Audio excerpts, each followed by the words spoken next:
katanya 99,9% ini adalah pekerjaan orang manusia yang membakar, bukan kejadian alam, Pak. Iya. Iya, ya sejak dulu ini dibakar.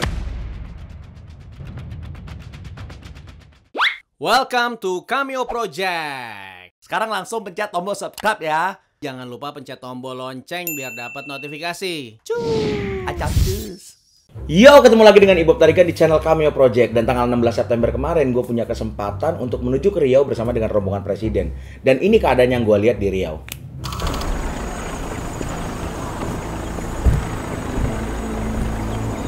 Sangat miris memang karena ini bukan pertama kalinya channel Cameo Project ngomongin asap. Bencana asap tidak hanya terjadi di tahun 2015 ini, tapi terjadi di tahun-tahun sebelumnya. Gue jadi penasaran kenapa sih hampir setiap tahun permasalahan ini selalu terjadi.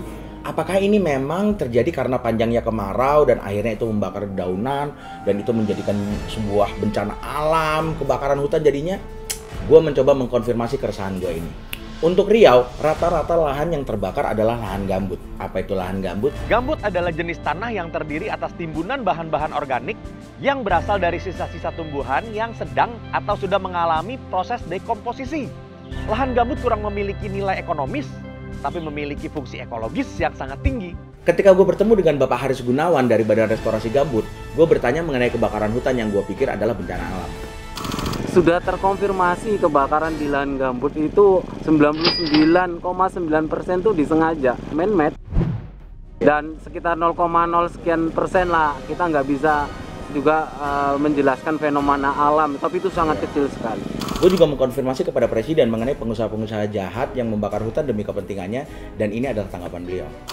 Iya, ya sejak dulu ini dibakar. Daerah gambut seperti ini memadamkannya sangat sulit sekali, sangat sulit karena kedalaman ada yang 4 meter, ada yang 3 meter, di atas sudah nggak ada api, di bawah masih ada bara. Sulitnya itu. Ini yang di sini udah memadamkan, ini TNI Polri udah sebulan lebih di sini. Nah, dari penjelasan tersebut sudah bisa dipastikan bahwa kebakaran hutan ini bukanlah bencana alam, tapi memang dibakar.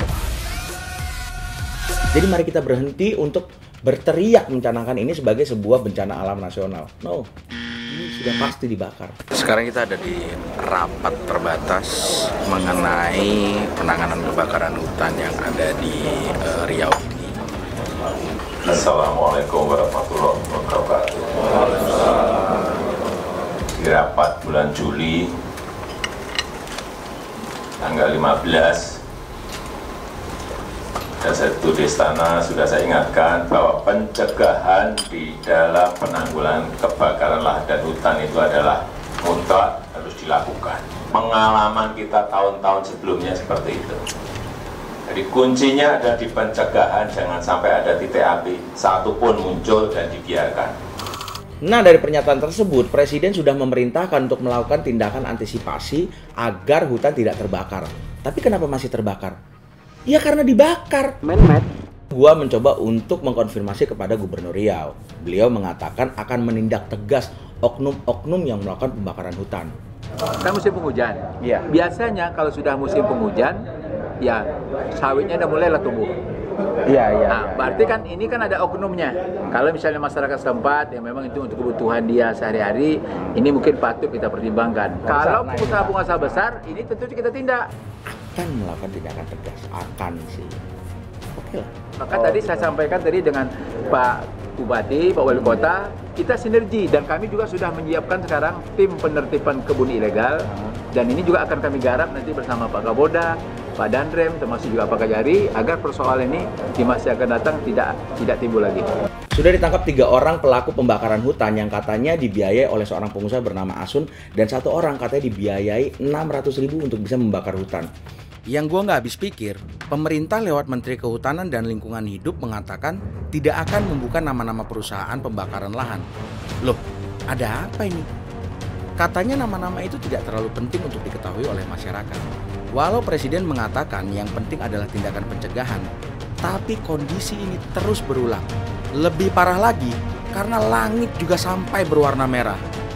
Tapi itu sebenarnya cuma sebagian kecil dari permasalahan inti pembakaran hutan tersebut. Sikap tegas pemerintah, baik pemerintah pusat maupun pemerintah daerah yang kurang menurut gua. Karena hal ini terus berulang setiap tahun. Apakah pemerintah tidak belajar? Kemana aja selama ini? Kalau udah terjadi hal seperti ini, baru akan dan mau bertindak ini itulah. Mana preventifnya? Tindakan preventif yang sudah dilakukan oleh pemerintah daerah, pertama ada penegakan hukum ya, yang dilakukan oleh Polda, ada juga penegakan hukum yang dilakukan oleh Gakumdu. Waktu membuka rapat, Bapak kan udah bilang, udah ada perintah dari Bapak untuk tindakan preventif. Iya, preventif sudah kita beri perintah di pertengahan Juli yang lalu. Jauh-jauh hari sebenarnya sudah kita ingatkan karena pengaman kita di 2015 dan sebelumnya itu memang pencegahan itu lebih murah, lebih cepat dan lebih efektif. Oke, berarti sekarang harus ada tindakan jangka pendek dari pemerintah daerah untuk membagikan masker kepada masyarakat yang terkena dampak asap pembakaran hutan ini. Masker apa yang terbaik Pak buat masyarakat Pak? Ini memang pemberdayaan masyarakat, dan, Iya. tapi kami juga Karena kan masyarakat sekarang teriak nih Pak. Iya, masyarakat tentunya pemberdayaan mereka. Kalau maskernya Pak, masker apa yang terbaik buat masyarakat Pak? Ya kalau maskernya harusnya masker yang standar tuh. Agar nanti Udah dibagi semua Pak ke masyarakat? sekarang sudah dibagi kepada masyarakat. Ya, begitulah jawabannya ketika gua tanya mengenai masker kepada gubernur. Dan ini adalah jenis-jenis masker yang mungkin bisa menjadi alternatif.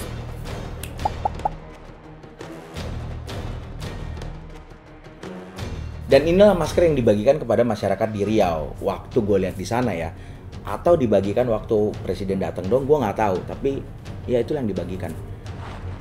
Ini adalah salah satu contoh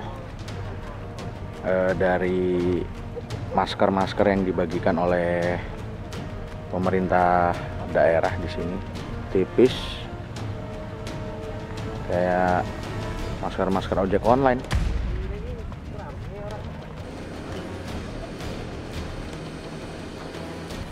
Lapangannya seperti ini termasuk banyak lapangan.